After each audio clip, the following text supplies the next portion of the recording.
Gracias Alejandra, gracias Vladimir, gracias a Señal Colombia, que ha hecho un esfuerzo enorme en una alianza que esperamos de largo aliento. Señal Colombia se convirtió esta semana en el canal oficial del Festival Internacional de Poesía de Medellín y confiemos en que siga haciéndolo. Entre otras razones, puedo decirlo en este momento, ahora que vamos a hablar de libertad de expresión y un poco del monopolio de la verdad y varios temas asociados a la creación, a la libertad de expresión y a las posibilidades de acceso a la información, etc. Entonces, muchas gracias. Muchas gracias a ustedes por la compañía de nuevo. Estamos ya en el penúltimo día de este Festival Internacional de Poesía de Medellín, en su versión número 35, que en nuestra opinión, claro que cuando estamos aquí adentro de ese hermoso huracán que es el festival, uno no se da cuenta de muchas cosas, porque suceden muchas cosas al mismo tiempo, pero nos parece que es un festival muy luminoso en un tiempo en que del que se puede decir lo menos que es sombrío, por utilizar la palabra amable. Como les dije, hoy nos van a acompañar tres poetas en un panel. La dinámica va a ser sencilla, yo simplemente les voy a pedir a ellos que hagan una breve exposición sobre el tema propuesto, que les dé un panel sobre libertad de expresión y sobre el monopolio de la verdad, de alguna manera, sobre el manejo de la información. Y por supuesto sobre poesía y las posibilidades de que la poesía sirva en un medio tan caótico como es el de la difusión y de las redes, el manejo de la información, si la poesía tiene algún sentido, algún propósito, alguna utilidad, palabra un poco compleja cuando hablamos de poesía, en medio de este torbellino de información de que ya nos movemos desde hace varios años. Les recuerdo que este 35º Festival Internacional de Poesía de Medellín ha contado con el apoyo del Ministerio de las Culturas, las Artes y los Saberes de Colombia, el Instituto de Ciencia, Tecnología e Innovación de Medellín, que es un aporte muy importante al festival. Y este año en particular también tuvimos el asocio con el Fondo Mixto para la Promoción de las Artes y la Cultura de Nariño, en un acuerdo que hicimos para que todo el programa que llamamos pedagógico, Pedagogía Poética para la Paz, se ha hecho durante este Festival Internacional de Poesía de Medellín. Hoy nos van a acompañar los poetas Melissa Sauma, poeta de Bolivia, Lautaro Rivara, poeta de Argentina, y Hernán Alzayeg, poeta de Irak. Como les dije al principio, como ya medio mencioné, y esta es una opinión personal, un moderador no debería estar expresando sus opiniones personales, pero va a ser un poco inevitable. Pero va a ser más bien no una opinión, sino una pregunta, que parte de algunas afirmaciones y yo me voy a atrever a la primera. La primera es que, cuando también hablamos de libertad de expresión, la poesía se mueve en un terreno un poco extraño porque es el de la libertad absoluta. Pocos terrenos como el del arte ofrecen la posibilidad del ejercicio de la libertad absoluta, empezando por el ejercicio mismo del yo, que se atreve a expresar, a decir, a cantar, a bailar, a escribir, a tomar fotografías, etc. El derecho a crear, el derecho a ser creadores cada uno de nosotros. Y si en un mundo en el que la verdad se ha vuelto elusiva por el manejo que hacemos de la verdad, por el manejo político que hacemos de la verdad, por el manejo económico que hacemos de la verdad, notarán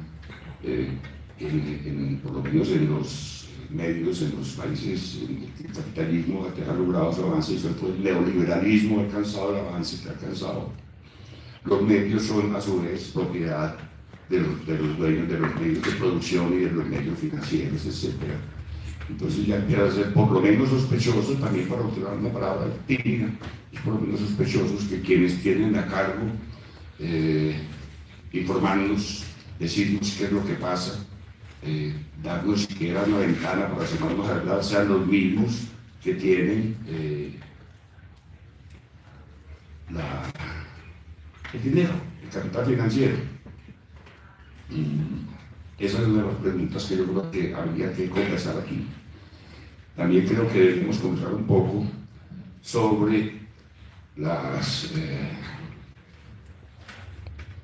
sobre la existencia de las redes sociales, en que una especie de inmediatismo y de consumo masivo de información, en un mar de información aterrador, cuáles son las posibilidades de que la verdad efectivamente emerja, qué criterios existen para saber por dónde está la bendita verdad, sea ella lo que fuere.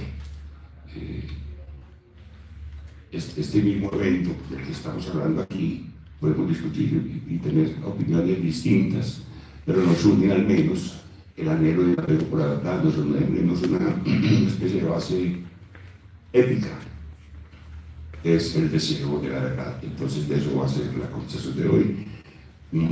Voy a empezar vamos a empezar esta conversación con Lautaro Ibarra, en parte porque el Lautaro se mueve un poco en varios mundos. Uno es el de la poesía, es una de las razones por las que está aquí, es básicamente la razón por la cual está aquí.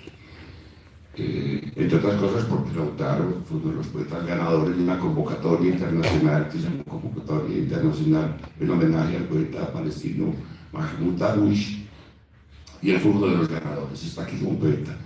Y supimos después que Lautaro se mueve en el mundo de la información también y forma parte de ese equipo en América Latina, que es una extensión de la experiencia periodística enorme y ya insustituible que se empezó en España, que es la base. Y Lautaro, como les digo, funciona, está trabajando muy activamente en este medio ya no tan alternativo, sino tan necesario de la base. Al final de la conversación, cuando los tres intervengan, por supuesto voy a darles la palabra a quien quiera hacer una breve intervención o una pregunta a alguno de los panelistas. Y terminada esa conversación, nos gusta irnos, y ya que estamos hablando de un evento poético, de otras cosas de los más grandes del mundo, que no nos vamos sin algo de poesía también. Entonces al final del evento le voy a pedir a ellos que lean un par de minutos, 2 o 3 poemas breves, o exactamente 3 o 4 minutos para que cerremos el evento con poesía. Así que le doy la palabra a Lautaro. Gracias, Lautaro, por acompañarnos.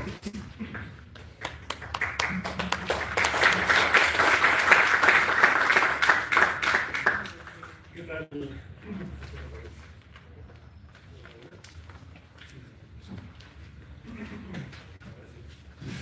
Ahora sí, ¿qué tal? Buenas tardes, ¿cómo están? Gracias por acompañarnos, por hacer este evento posible. Gracias, por supuesto, a los organizadores y organizadoras del Festival de Poesía de Medellín. Es para mí una alegría enorme poder, además de leer poesía y escucharla, que es lo que hemos hecho de forma bastante profunda, y estos días también poder conversar un poquito de algunas problemáticas que, como muy bien señalabas, están sin duda de fondo detrás del quehacer poético. Como tú decías, yo voy a hablar de un lugar de enunciación que es evidentemente complejo, híbrido. Quiero pensar y reflexionar sobre estos temas como poeta, como comunicador y también como cientista social. En base a un título que, como se imaginarán, es bastante desafiante. El título de esta mesa, de este panel, es Libertad de expresión, pensamiento y creación. Son, si cabe, palabras y conceptos realmente densos y complejos, así que me disculparán si empiezo con una pequeña disquisición quizás un poco filosófica, pero para realmente poder poner en común qué entendemos por algunas palabras y algunos conceptos. Yo creo que si partimos del título de este panel, la primera pregunta inevitable es ¿qué entendemos por libertad? ¿Qué entendemos por libertad cuando hablamos de libertad de expresar, de pensar y de crear como poetas, como comunicadores, comunicadoras, como lo que sea que hagamos, cuál sea nuestra forma de intervención? Y yo creo que esto nos lleva a una distinción mínima y elemental, que es la distinción entre una libertad de tipo negativa y una libertad positiva. Como ustedes saben, para la filosofía, la libertad negativa es simplemente la libertad de la presión o la coacción de algún tipo de sujeto externo, sea de los otros, sea del Estado, sea de un gobierno. Es en general la libertad de la que le gusta hablar precisamente a los liberales, una libertad de base estrictamente individual e individualista. Y se relaciona en general con estos derechos de los que hablamos siempre, ¿no? El derecho de pensar, de reunirnos, de expresarnos, de practicar un credo, de opinar, etcétera, etcétera. Pero hay otra libertad que creo que es muy, pero muy importante, complementaria y quizás un poco más sentida y elemental para nosotros, que es la libertad positiva. Que no es la libertad de ser libre respecto de la opción de otros, sino la libertad de ser libre con los otros. De ser libre con una comunidad justamente de pensamiento, de acción y de destino. Yo creo que esta noción, esta libertad positiva, tiene mucho que ver con las tradiciones comunitarias que son tan fuertes y tan consustanciales justamente a los pueblos de la periferia del mundo, y me atrevo a decir que en esto nos hermandamos con el mundo árabe y musulmán y también, por supuesto, con las periferias de América Latina y el Caribe. Entonces, déjenme formular esta pregunta quizás de un modo un poco más provocativo. ¿De qué libertad hablamos cuando hablamos de libertad de pensamiento y de expresión? ¿De la libertad comunitaria de los pueblos indígenas o afrodescendientes que luchan y han luchado contra la esclavitud y la servidumbre? ¿O de la libertad, por ejemplo, de los pueblos periféricos que luchan contra la opresión, el colonialismo, el neocolonialismo y el imperialismo? ¿O hablamos de la libertad que también empieza a estar bastante en boca, por ejemplo, de fuerzas, figuras y gobiernos de extrema derecha que están emergiendo en toda América Latina y en todo el planeta? Yo como argentino no puedo evitar pensar que la palabra libertad en mi país ha sido monopolizada por una figura tan grotesca como la de Javier Milei, que estoy seguro que tiene una noción de libertad que tiene poco que ver con lo que aquí seguramente entendamos por ello. Una libertad vinculada a la libertad, por ejemplo, como mi presidente lo ha dicho, la libertad de morirse de hambre, ¿sí? La libertad de morirse de hambre en el más completo desamparo y olvido si no tuvo la mala suerte de nacer, por ejemplo, pobre o sin privilegios.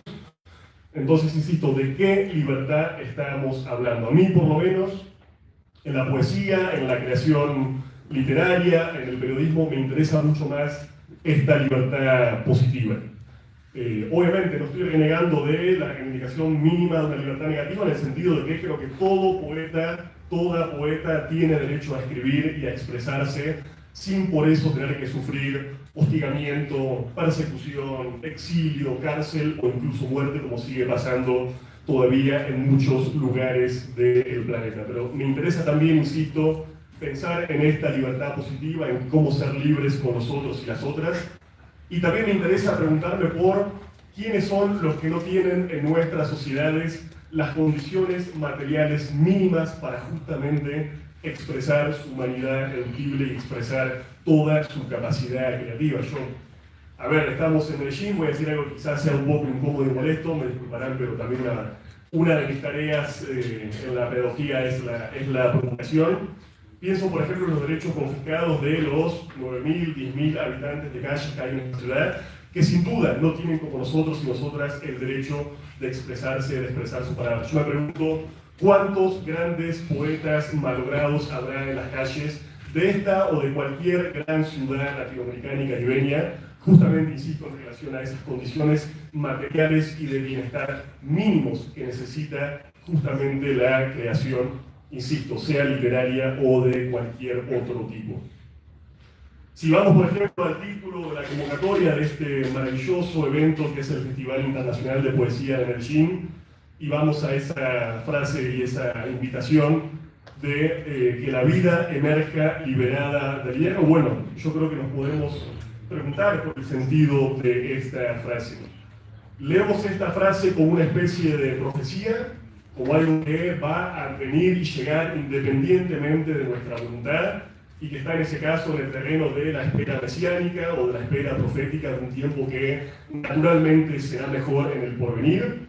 O esta idea de que la vida emerja liberada del hierro tiene más que ver con una expresión de deseo que propenda quizás al ejercicio de una voluntad. Y yo creo que lo que estamos hablando ante todo es de eso, de qué tenemos que hacer en este caso como creadores, como creadoras, como poetas, para ayudar a que esa misma vida emerja liberada del hierro.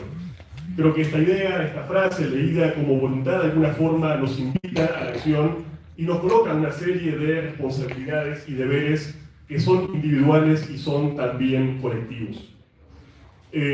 Obviamente esto nos va a llevar a un debate que es quizás el debate más viejo de la historia de la creación, que es el debate del compromiso intelectual, el compromiso de los literatos, de los creadores, de los periodistas.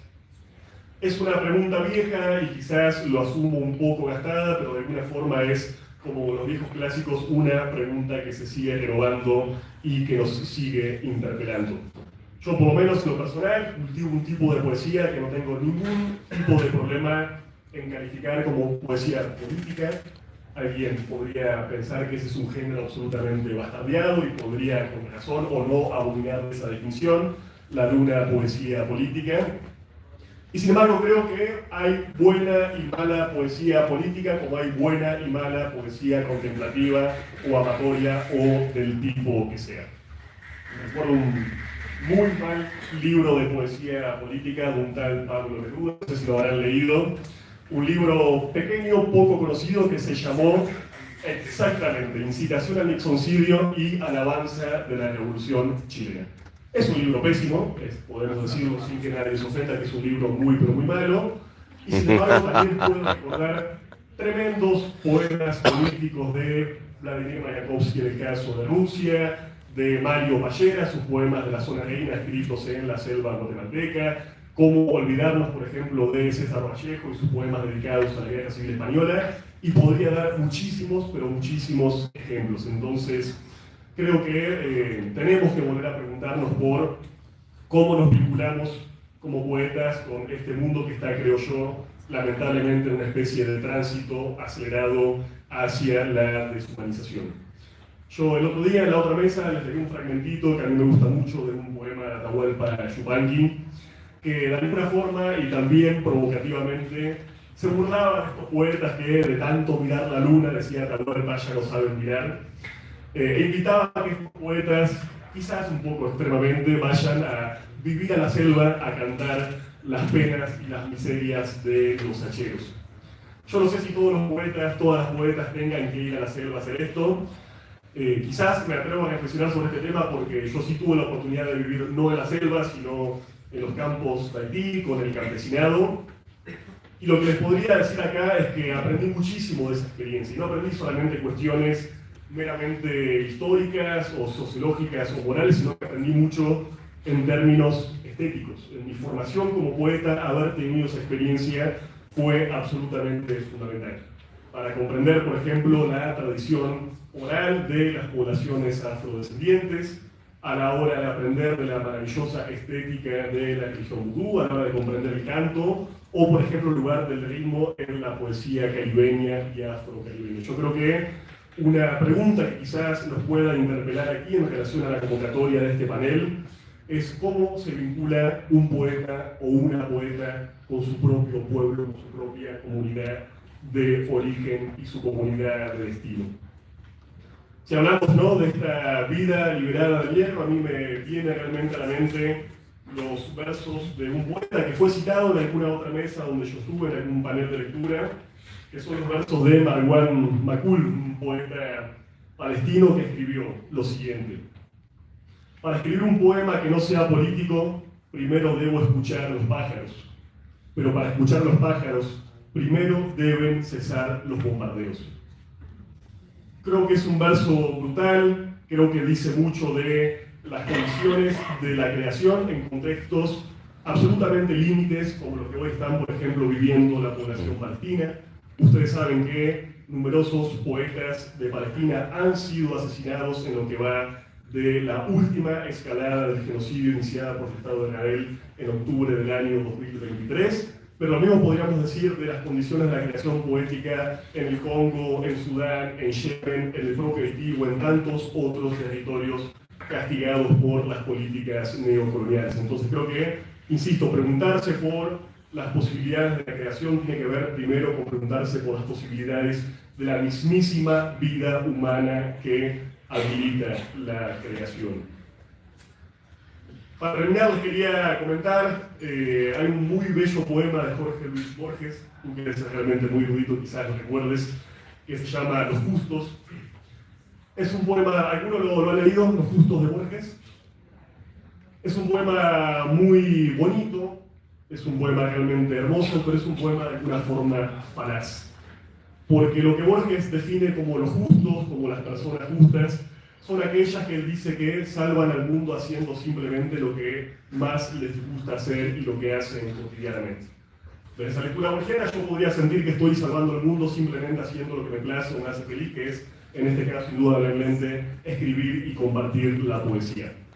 Y yo quisiera cerrar esta intervención polemizando con mi compatriota Jorge Luis Borges, con el poema de otro compatriota, nuevamente de Atahualpa Yupanqui, que creo que escribió un poema maravilloso que de alguna forma responde de forma bastante sucinta y elocuente a las preguntas que nos convocan. Así que les paso a leer el poema y con eso cierro mi intervención. Destino del canto. Nada resulta superior al destino del canto. Ninguna fuerza abatirá tus sueños, porque ellos se nutren con su propia luz, se alimentan de su propia pasión, renacen cada día para ser. Sí, la tierra señala a sus elegidos. El alma de la tierra, como una sombra, sigue a los seres indicados para traducirla en la esperanza, en la pena o en la soledad. Si tú eres el elegido, si has sentido el reclamo de la tierra, si comprendes su sombra, te espera una tremenda responsabilidad. Puede perseguirte la adversidad, aquejarte el mal físico, empobrecerte el medio, desconocerte el mundo. Pueden burlarse y negarte los otros, pero es inútil. Nada apagará la lumbre de tu antorcha, porque no es solo tuya, es de la tierra que te ha señalado. Y te ha señalado, poeta, para tu sacrificio, no para tu vanidad. La luz que alumbra el corazón del artista es una lámpara milagrosa que el pueblo usa para encontrar la belleza en el camino, la soledad, el miedo, el amor y la muerte. Si tú no crees en tu pueblo, si no amas, ni esperas, ni sufres, ni gozas con tu pueblo, no alcanzarás a traducirlo nunca. ¿Escribirás acaso tu drama de hombre huraño, solo sin soledad? Cantarás tu extravío lejos de la grey, pero tu grito será un grito solamente tuyo que ya nadie podrá entender. Sí, la tierra señala a sus elegidos, y al llegar al final tendrán su premio. Nadie los nombrará, serán lo anónimo, pero ninguna tumba guardará su canto. Muchísimas gracias.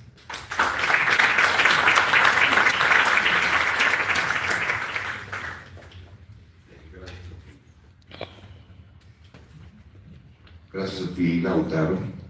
Voy a pasarle el micrófono a Melissa Sauna, que es una muy joven, poeta boliviana, nació en 1988, además de poeta es fotógrafa y es economista de profesión y tiene una maestría en dirección y gestión empresariales. Suena un poco extraño, pero da mucha alegría ver gestores empresariales que tienen en su sustancia más central la poesía, que es el caso de nuestra amiga Melissa. Adelante, Melissa.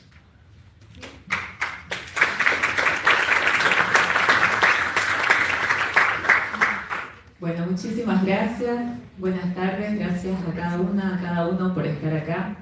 Muchas gracias también por esta transmisión a través de Señal Colombia. Realmente me parece algo muy valioso que todo esto que estamos compartiendo pueda llegar a todas las comunidades de Colombia, justamente hablando de libertad de pensamiento y de expresión. Así que infinitamente agradecida por estos espacios que nos permiten conocernos, reflexionar, cuestionar algunas cosas y quizás transformar algo dentro nuestro y con ello algo en nuestro entorno también. Partiendo de lo que ha comentado Lautaro, para que sea como un diálogo, tengo algunos apuntes sobre las preguntas que él puso sobre la mesa. Agradezco las polémicas, por ejemplo. Me parece que eso es algo muy valioso para la libertad de pensamiento, el poder tener diferentes puntos de vista, el valor que tiene el contraste para evitar caer en las polarizaciones. Entonces, bueno, como un punteo, me gustaría hablar de estas tres palabras que, como bien decía Lautaro, son inmensas. creatividad, expresión y pensamiento. Todo eso bajo este gran paraguas de la libertad, ¿no? La creatividad, comenzando por la palabra poesía, desde la etimología, poiesis, el acto creativo, la poesía en sí misma como un acto creativo y todo lo que hacemos como poesía, comprendiendo que todo lo que hacemos puede ser un acto creativo. El estar acá en este momento es un acto creativo si lo pensamos como una elección que hemos tomado, habiendo muchísimas otras posibilidades, opciones de cosas para hacer un día como hoy a esta hora, hemos decidido estar acá. Y así como ese acto que podría ser tan pequeño, a mí me gusta en el día a día cuestionarme cuánto de lo que estoy haciendo es realmente un acto creativo y cuánto es simplemente un automatismo o una repetición. Y parece algo muy sencillo o muy bonito de decir, pero en la práctica es un trabajo 24/7, estar observando cuáles son esos impulsos automáticos, tanto en el nivel de pensamiento, ¿no? Con qué tendemos a identificarnos, con qué tendemos a congeniar, cómo nos sentimos cuando estamos en ambientes totalmente diferentes o conversando con alguien que tiene un punto de vista completamente diferente al nuestro, qué tan abiertos estamos a recibir otra perspectiva. Como decía en la presentación, a mí me gusta mucho también la fotografía, es algo que me invita constantemente a cuestionarme desde estas dos grandes áreas que para mí son áreas en las que se crea la realidad, hablando de creatividad. Por un lado la imagen y por otro lado la palabra. Dos grandes ámbitos que están siempre conversando, siempre interrelacionados, desde los cuales vamos construyendo la realidad. Y aquí, para ir planteando preguntas, más que dar opiniones o puntos de vista, a mí me gustaría también plantear la pregunta de ¿qué es la realidad? ¿Qué es aquello que llamamos realidad y cómo podemos ser creativos al momento de crear nuevas realidades? Un profesor que fue un gran fotógrafo, arquitecto boliviano, Roberto Valcárcel, él solía decir que la realidad es en realidad un conjunto de sistemas y de acuerdos que hemos creado. Nos hemos puesto de acuerdo en un montón de cosas, de convenciones, y a eso le llamamos cultura, ¿no? Entonces, comenzar por cuestionarnos todo esto que consideramos realidad, ¿de dónde viene? ¿Existía antes? ¿Quién lo inventó? ¿Para qué? Cuestionar las bases mismas de las cosas que nos parecen tan obvias, ¿no? Por ejemplo, él desde la fotografía nos invitaba a cuestionarnos por qué todas las fotografías tienen un formato rectangular. ¿Por qué las fotografías no son circulares, por ejemplo? ¿Por qué las pantallas de las computadoras o por qué la mayoría de los libros, ¿no? tienen un formato rectangular, los edificios, este espacio? Entonces, preguntarnos incluso esas cosas que parecen tan obvias, tan cotidianas, ¿quién tomó esas decisiones creativas? ¿Y qué impacto tiene eso en nuestra realidad? ¿Cómo sería nuestra forma de pensar si en vez de vivir en edificios viviéramos, no sé, en pirámides, por decir algo, ¿no? O en estructuras circulares como otros pueblos han elegido? Entonces, la creatividad para mí parte de cuestionar incluso esos aspectos más básicos que damos por sentado, los lugares donde vivimos, las rutinas que tenemos en el día a día, los oficios a los que nos dedicamos, todo eso que nos parece tan normal. Y aquí hay otra gran palabra que creo que con la pandemia empezó a cuestionarse, y es eso de qué consideramos normal, ¿no? Lo que nos parece normal es lo que se vuelve norma o lo que es normativo. Entonces, en la pandemia se hablaba mucho de una nueva normalidad, por ejemplo, ¿no? Y ahí me parece que la literatura tiene un papel valiosísimo en dos sentidos. Por un lado, nos ayuda, bueno, desde mi perspectiva en lo personal puedo decir que a mí me ha ayudado a naturalizar o a normalizar cosas que de otro modo me hubieran parecido imposibles. Yo cuando era pequeña, adolescente, leía mucho novelas, era muy fan de García Márquez, por ejemplo, también de escritores argentinos. Leía Sábato a los 11 años. Pero hay algo que me di cuenta muchos años después, más allá de toda la riqueza de esas obras, bueno, se puede cuestionar mucho también las posturas políticas o la calidad literaria de cualquier obra, pero lo que yo me di cuenta muchos años más adelante es que gracias a esas novelas yo aprendí a normalizar entornos que en ese momento para mí estaban en el ámbito de lo imposible. Yo nací, por ejemplo, en un país que desde que recuerdo, desde que era niña, tenía esta especie de designio o de marca de que es un país que carece de mar. Entonces, para mí el mar era un imposible, era algo que simplemente no estaba dentro de mis posibilidades, dentro de lo que para mí era conocido. Imagínense algo que quizás para muchos de ustedes es algo muy natural, para mí era algo desconocido, era un misterio.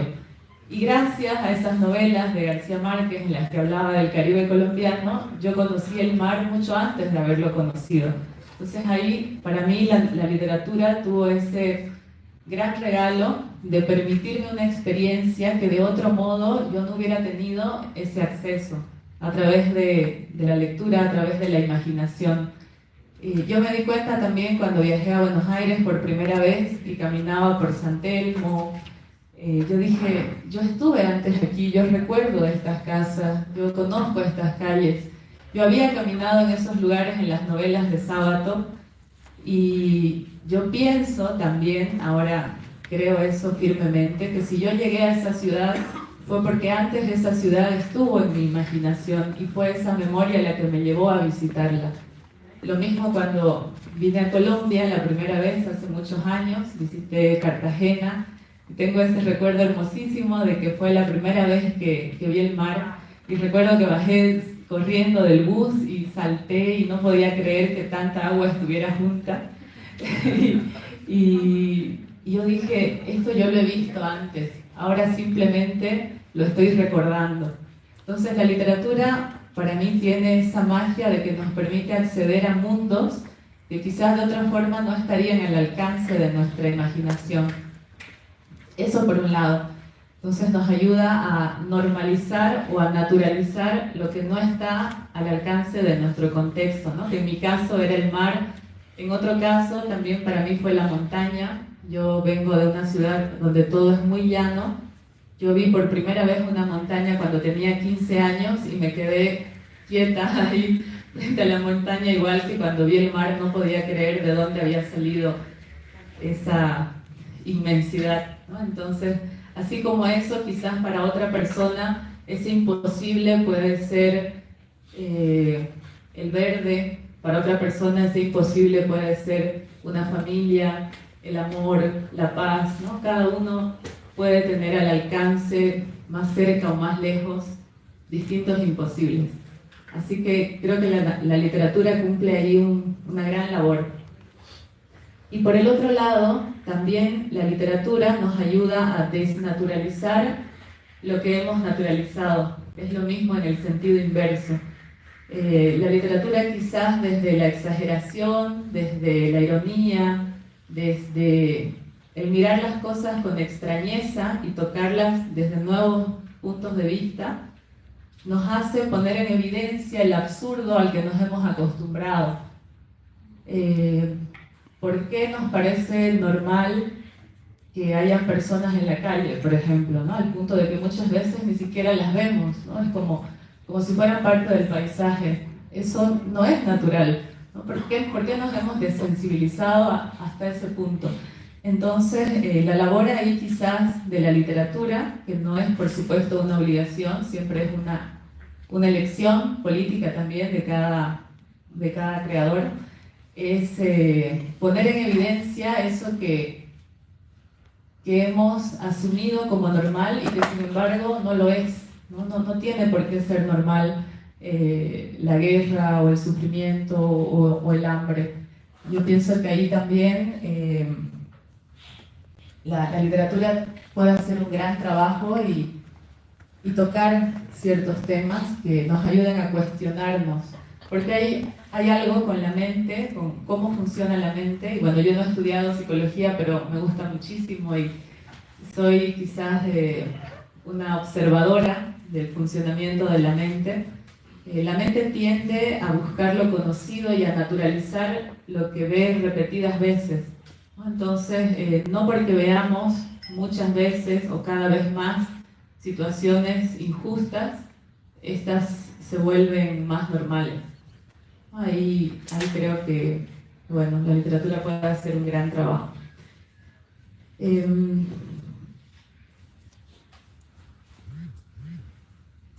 Otra cosa que mencionaba Lautaro,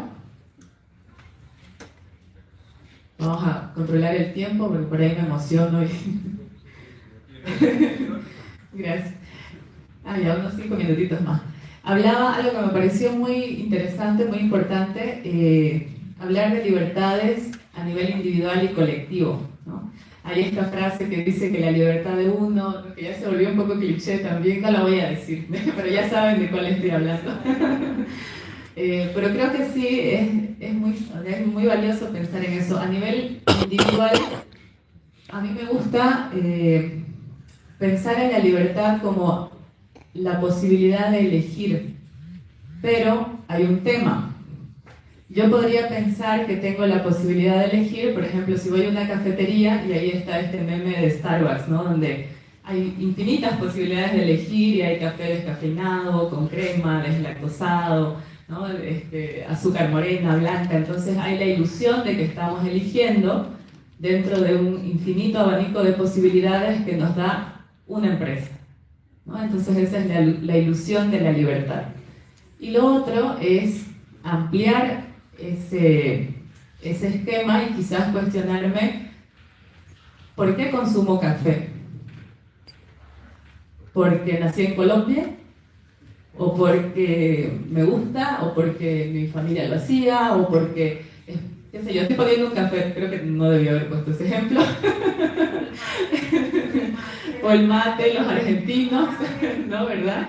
O el té en los países árabes. Pero es simplemente un ejemplo para ilustrar cómo aquello en lo que creemos ser libres quizás puede ser una cárcel, ¿no? Y dentro nuestro cuestionarnos desde dónde estoy tomando esta decisión. ¿Es desde una memoria? ¿Es desde un mandato social, familiar? ¿Es desde el deseo de ser aprobado, de tener pertenencia a un grupo? ¿O es realmente una decisión libre? Es lo que yo desde mi centro, desde mi ser, deseo hacer en ese momento y es coherente con el contexto. Entonces, pero bueno, imagínense preguntarse eso segundo a segundo ante cada decisión, pues es un poco neurótico. Entonces, quizás en mi caso lo que yo he elegido es aplicarlo a las decisiones más grandes quizás, ¿no? De la vida, pero sin perder el ojo de que en realidad todas las decisiones, pienso, son igual de importantes, incluso esas que nos parecen más pequeñas. Entonces hay algo en relación a la libertad individual que estoy eligiendo yo desde mi individualidad, día a día, hacer con mi tiempo, con mi energía creativa, con las posibilidades que tengo desde el lugar en donde estoy. Hay un tema de responsabilidad, por supuesto, porque cada uno es responsable de qué hace con esos recursos que tiene, y al mismo tiempo toca también una dimensión individual de cómo esas decisiones van a afectar a un entorno. Y aquí hay algo muy bonito que lo mencionaba Lautaro, que de donde yo vengo, por ejemplo, en Bolivia, en la parte andina, y no solo en la parte andina, creo que en todos los pueblos, en todas las comunidades de Latinoamérica con distintos nombres, existe lo mismo, que es la ley de reciprocidad. En Bolivia se le llama AINI, por ejemplo, y es un entendimiento tan simple pero tan profundo de que todo lo que yo hago tiene un impacto en el otro, en el entorno, y de que siempre hay un equilibrio en el dar y recibir. Entonces, si yo saco un fruto del árbol, le tengo que echar agua. Si yo voy a talar un árbol, tengo que plantar otro. Si yo estoy tomando este tiempo, tengo que aportar algo con mi palabra. Y así con todo, ¿no? Es una conciencia que está naturalizada en esos pueblos, ¿sí? Que es algo que se practica y que quizás en estos tiempos o, bueno, en este sistema en el que vivimos ahora se ha olvidado y se ha naturalizado el creer que somos individuos aislados y que lo que hacemos no tiene un impacto en el entorno. Entonces ahí también la creatividad en su dimensión colectiva, cómo cada una de esas decisiones que yo tomo tiene un efecto en el entorno, y también el preguntarme, ¿esto que estoy haciendo le hace bien a alguien más? ¿Es valioso? ¿Agrega valor para el entorno? Bueno, cada vez se van complicando las preguntas, ¿no? Pero las voy dejando ahí para que las conversemos. Y bueno, complementando con esta idea del AINI, entonces está el entendimiento de que todos vivimos dentro de diferentes ecosistemas, ¿no? No estamos aislados. Cada una de nuestras elecciones, de eso que llamamos libertad, tiene un impacto en lo colectivo. Y ahí tenemos obviamente la libertad de responder de determinadas maneras, siempre contemplando el bienestar máximo, el bienestar del mayor grupo de personas. Y ahí la pregunta que hacía Lautaro, ¿cómo se vincula un poeta con su comunidad? ¿No? ¿Cuánto de lo que nosotros hacemos, en este caso desde la poesía, puede aportar algo diferente o algo innovador, algo amoroso a este mundo? Bueno, esos son algunos de los apuntes en torno a la creatividad. Hablando de la expresión, del pensamiento, también planteabas la pregunta de, ahora con las redes sociales, con toda esta avalancha de información que tenemos a disposición, eso que llaman también infoxicación, el inmediatismo, el consumo masivo. Ahí también hay la ilusión de libertad, porque creemos que podemos elegir entre, si antes, cuando yo era niña y había un cine en Santa Cruz, y ir al cine era un gran evento que sucedía los fines de semana y en mi cumpleaños, digamos, y había 2 películas en cartelera, y yo me sentía muy feliz de poder elegir una. Ahora creemos que tenemos la posibilidad de elegir porque hay, no sé, 1000 películas en plataformas, ¿no? de streaming. Pero también cuestionarnos toda esa información que estamos consumiendo, si somos realmente libres de elegir eso o hay un condicionamiento, que bueno, aquí quizás entramos a otro tema, pero incluso es algo que está ya documentado y demás, de que las redes sociales son bastante adictivas, ¿no? Entonces, ¿dónde está la libertad si hay algo que condiciona, incluso biológica, fisiológicamente, a que tomemos la decisión de que al llegar a casa veamos una serie en vez de leer un libro o en vez de escribir un poema, por ejemplo, ¿no? Y les voy a contar una anécdota para ilustrar un poco esto de hasta qué punto puede llegar esta idea de creer que somos libres cuando en realidad hay una o muchas condiciones por detrás. Hace unos meses comencé a trabajar en un proyecto, en un libro, en el que dije voy a hacer algo totalmente distinto. Entonces ahí yo me creí muy creativa. Dije, si siempre he escrito sobre árboles, sobre naturaleza, voy a escribir sobre artes plásticas. Cero idea de artes plásticas, historia del arte. Entonces me puse un desafío. Me gusta invitarme siempre a conocer nuevas zonas, a experimentar. Dije, ya, voy a escribir sobre cuadros. Después descubrí que eso tiene un nombre y que ya muchos lo habían hecho, no era tan creativo como yo pensaba, pero para mí sí, porque yo nunca lo había hecho, entonces era ir un poco más allá de mi zona conocida. Y como siempre sucede cuando uno tiene el deseo de trabajar en algo, estaba caminando por una calle en Cochabamba, entré a una tienda y encontré unas cartas con como postales de pintores impresionistas.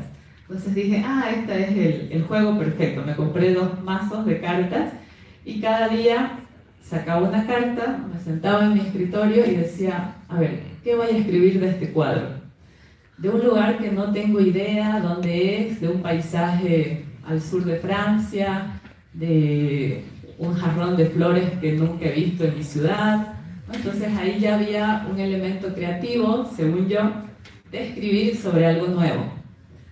Y estuve trabajando en eso varios días, es un proyecto que está en curso actualmente, pero un día me pasó lo siguiente.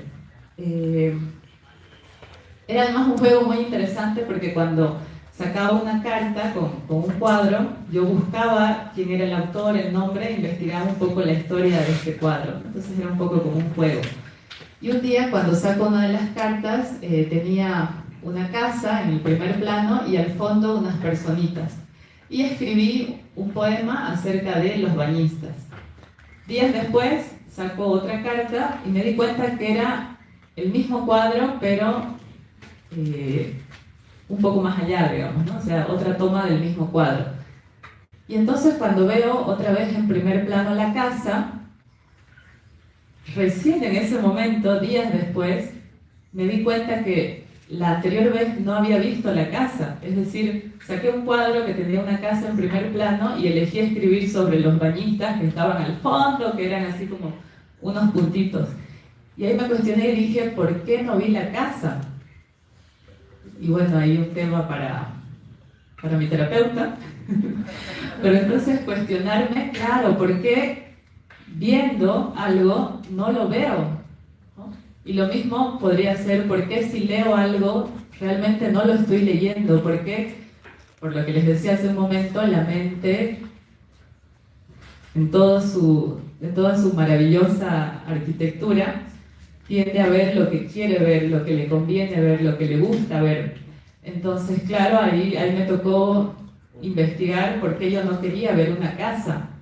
Y ese es un ejemplo muy pequeño que a mí me hizo dar cuenta en una situación en la que yo me sentía muy libre porque, imagínense, estaba comenzando un nuevo proyecto creativo sobre un tema diferente, desde una manera muy distinta de escribir y de pronto tengo la constatación, la evidencia de que no estaba viendo algo tan evidente, ¿no? Entonces, a partir de eso, y desde lo visual, que a mí me gusta mucho, la fotografía, yo salí a la calle y me pregunté cuántas cosas que siempre han estado ahí no las he visto, porque no formaban parte de mi realidad, ¿no? Y seguramente si ustedes hacen ese ejercicio van a encontrar muchísimas cosas.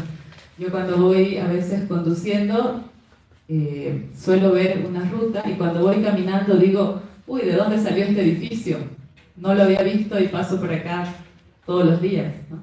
Entonces, ahí la pregunta que yo me hice es, ¿qué tan libre soy si no estoy viendo lo que hay, lo que está frente a mis ojos, sino lo que algo en mi mente me está invitando a ver o me quiere hacer ver? Y ahí también nuevamente la poesía me parece que tiene un valor altísimo, porque la poesía siempre nos invita a ver las cosas desde la extrañeza, desde el símbolo, no desde lo que creemos que es. Entonces es como un cuestionamiento constante de lo que consideramos real o lo que consideramos natural. Donde alguien vio un árbol, otro ve una casa, donde alguien vio un árbol, otro vio muerte. Y ahí nos damos cuenta que eso que nosotros creemos que es así, o que damos por hecho, o que nombramos realidad, no lo es tanto, sino es una construcción en realidad de la mente, ¿no? Entonces yo pienso que ahí la poesía tiene un gran valor, un gran aporte, que es el de invitarnos a mirar las cosas siempre desde un lugar nuevo y al hacernos preguntas, y bueno, eso también se ha dicho mucho, hacernos preguntas más que darnos respuestas. Eso.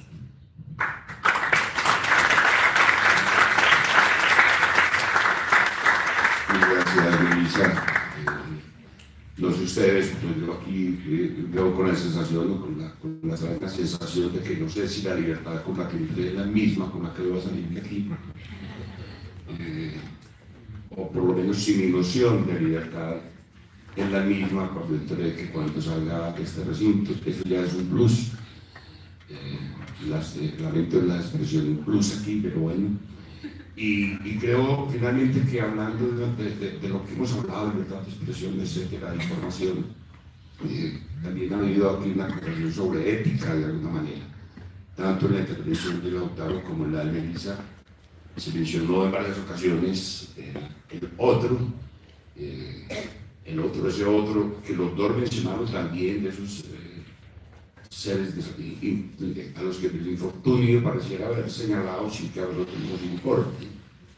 Y recordé, creo que es el poema de Lundón, cuando dice: la muerte de un hombre afecta directamente mi propia vida. Y recordé algo que yo esta semana, de cómo lo que hacemos, y tú hablabas de eso, tiene consecuencias por fuera. Recordé un verso de William Blake que dice: cortar una flor puede perturbar a una estrella. Imagínense si lo cual es cierto, además. Imagínense las acciones que nosotros podemos provocar con la sola indiferencia. La indiferencia es una acción en sí. Entonces yo creo que hemos hablado de ética, de moral y de política aquí, y por supuesto de poesía.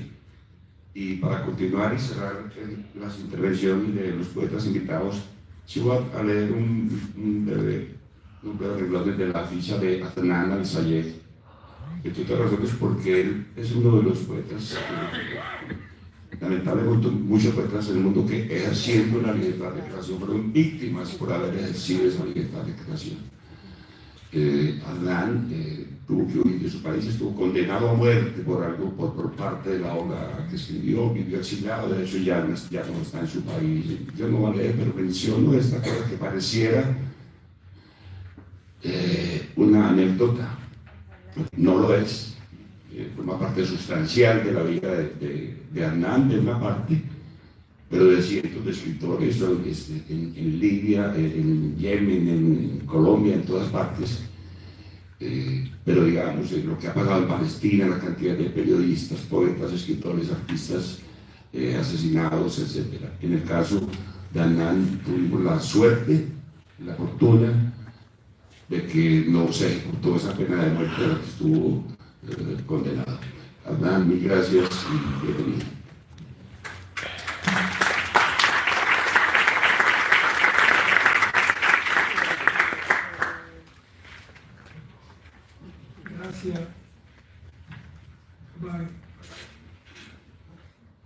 Gracias by Spanish language and marhaba by Arabic language, and exmita from Swedish language where I live about 8 years, and then hello from London when I live about 20 years.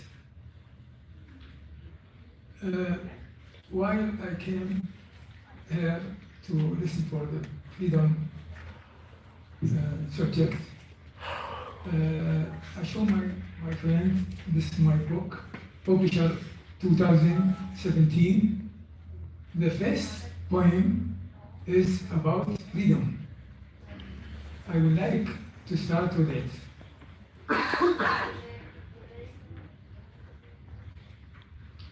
حرية.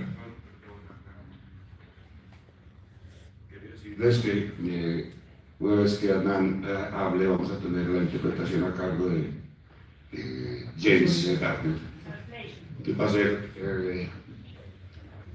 para que la traducción sea bien, él va a hablar un poco, luego James, etc., para que lo sepamos. Gracias. Buenas tardes. Adnan comienza saludándonos en los diferentes idiomas de los países que lo adoptaron hasta llegar a Londres, donde reside actualmente, y cuenta que este libro que publicó en el 2017 empieza con un corto poema que justamente trata sobre la libertad y quiere empezar su intervención con ese corto poema. حرية قبل أن يكمل رسم القفص قرر العصفور من اللوحة. Libertad. Antes de dibujar la jaula, se escapó el pájaro del cuadro. This bird gives us beautiful meaning for the freedom, natural freedom, because he cannot stay in the cage. Also, a person cannot like any decent, also the cage.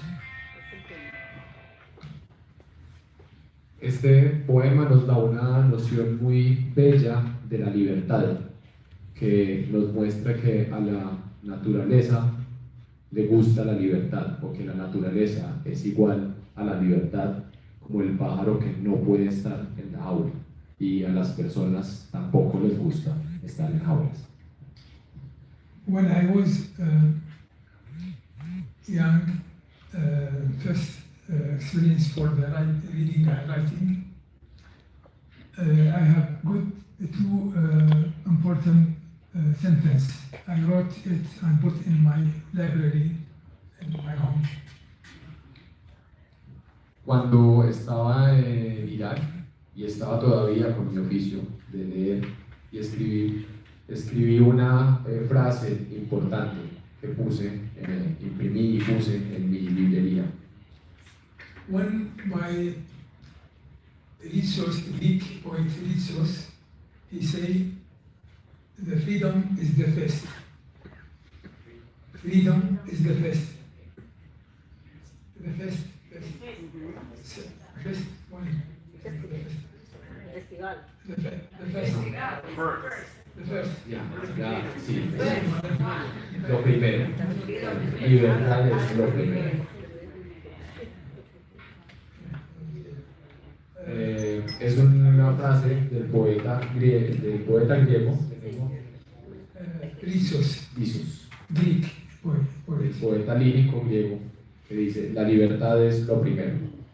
Freedom the first.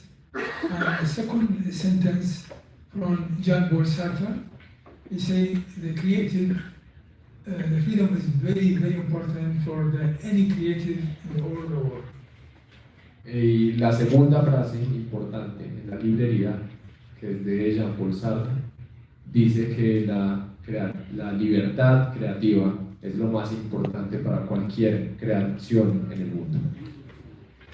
So, this bird teaches us about the freedom and also nature. It gives us beautiful lesson for freedom. The wave in the sea, the wind, the books, library, anything. Y esto nos enseña que podemos encontrar la naturaleza en muchas partes, en la naturaleza, en el mar, en el viento, pero también en los libros, en las bibliotecas. Sorry for my language, it's not help me more. My language is Arabic, but I try to explain something in my heart. Disculpas por mi inglés, pero es muy bueno. Mi idioma natal es el árabe, pero estoy intentando hacerlo lo mejor que pueda desde mi corazón. So when people born in this earth, they born without clothes, without home, without anything. Hay personas en este mundo que nacen sin ropa, nacen sin casa, nacen sin nada. Eva or Adam can walk freedom. ¿Alguna vez pueden encontrar libertad? Also, they didn't have any religion and any politics. Just your life. Tampoco tienen ninguna religión y ninguna poesía, solamente una vida desnuda. And they took the apple because they need to be more freedom. Took the apple. Y se comen una manzana, por ejemplo, porque necesitan más libertad. If they need to be still continue to the boring life, can stay in paradise. That is enough for them. Necesitan continuar en la vida terrenal y aburrida. No pueden ir al paraíso porque eso no es suficiente para ellos. But sometimes inside, freedom moving and told them, please catch this apple and go down to continue beautiful life. Pero algo les dijo, adentro, una libertad adentro, les dijo, por favor, toma esta manzana y ve y continúa con la hermosa vida. But time after time, they return to be in cage. They take clothes, they took house, building house. After that, buy car, everything to be close and no freedom, more freedom. Pero después tomaron ropas, y tomaron casas y después carros y todo para al parecer tener cada vez menos y menos libertad. After that, the religion came to also to catch people, and also politics do same, and now all people not feel real freedom. Y después llegó la religión a recortar todavía más la libertad para desear más y más libertad más adelante. I left my country in 1993 because my some poem took to play in the theater, and government be angry about it, and then I left my country to be in exile. Dejé mi país en 1993 porque mi poema provocó problemas allí y por lo tanto finalmente fui exiliado. I think the poetry explain more than me to speak. Please let me to read one poem about my exile. Is it okay? Creo que mi poesía habla mejor que yo de estos problemas, así que por favor permítanme leer un poema sobre mi exilio.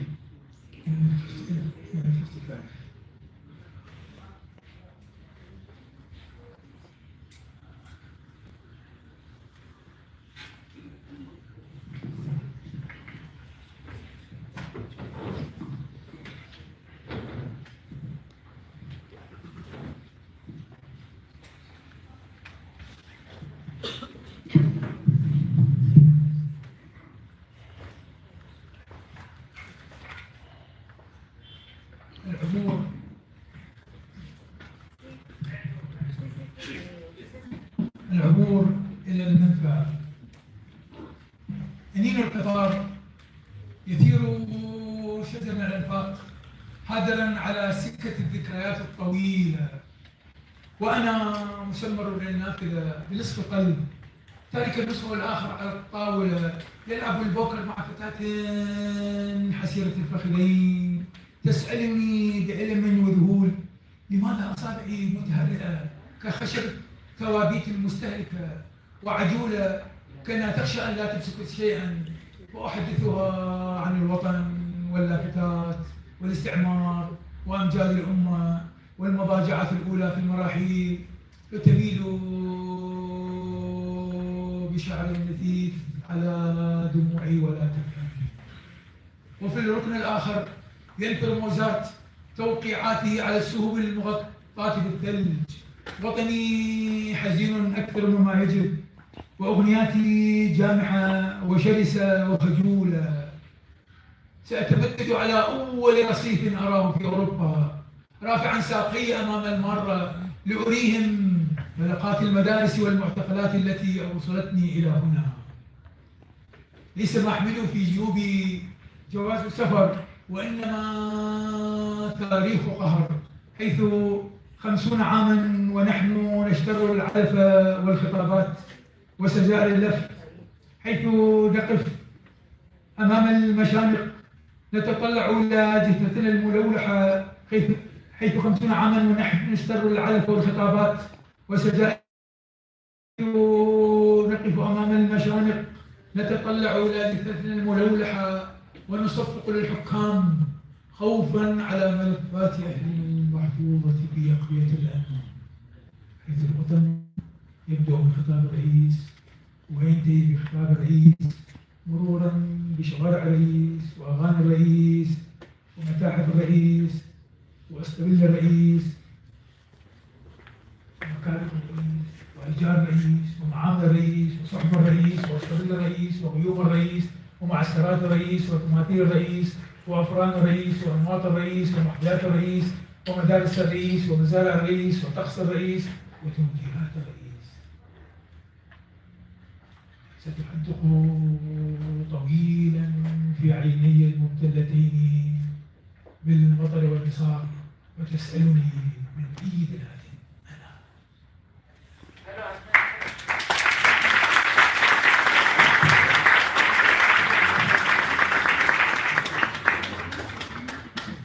Camino al exilio. El lamento del tren enciende el dolor de los túneles, rugiendo a lo largo de los rieles de recuerdos eternos, mientras yo me pego a la ventana con la mitad de mi corazón y la otra mitad en la mesa, jugando al póker con una muchacha de muslos desnudos. Con dolor y estupor, ella pregunta por qué mis dedos se caen a pedazos, como la madera de viejos ataúdes, y por qué son ansiosos, temerosos de no poder hacer nada. Yo le hablo sobre mi patria y sobre las banderas y sobre la colonización y sobre la gloria de la nación y sobre el sexo en los baños públicos. Entonces ella se recuesta con su cabello mojado sobre mis lágrimas y lo entiende. Mientras, en la otra esquina, Mozart esparce sus tonadas por encima de los valles cubiertos de nieve. Mi patria está triste más allá de la necesidad y mis canciones son agresivas, tercas y tímidas. Yo me estiraré en la primera acera que toque en Europa y sostendré en alto mis piernas a los peatones para mostrarles las marcas de las palizas escolares y las de las cárceles, aquellas que me trajeron hasta aquí. Lo que yo cargo en mi bolsillo no es un pasaporte, sino una historia de opresión, en donde por espacio de 50 años hemos estado masticando una dieta animal y discursos y cigarrillos hechos a mano, mientras nos erguimos ante el patíbulo observando nuestros propios cadáveres colgando y aplaudiendo a los gobernantes por el miedo por nuestras familias, cuyos archivos llenan los sótanos de edificios de los servicios secretos, donde la patria comienza con el discurso del presidente y termina con el discurso del presidente.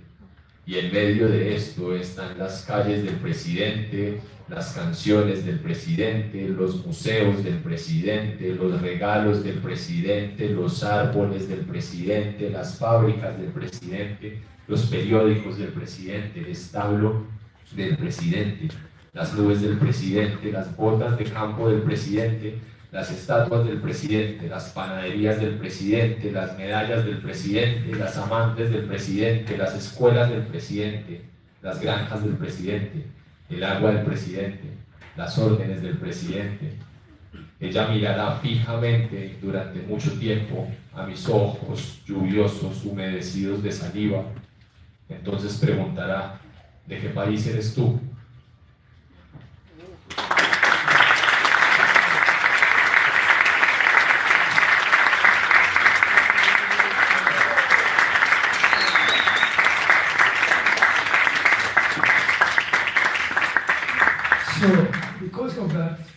exile. And you know, the best poet in the old world, being exiled, he was Ovid. Ovid, yes. Entonces por eso sufrí el exilio y como ustedes sabrán, el mejor poeta de todo el mundo, que es Ovidio, fue exiliado también. From Ovid until now, we continue for be in Oxford. Thank you very much. Desde Ovidio, ahora continuamos.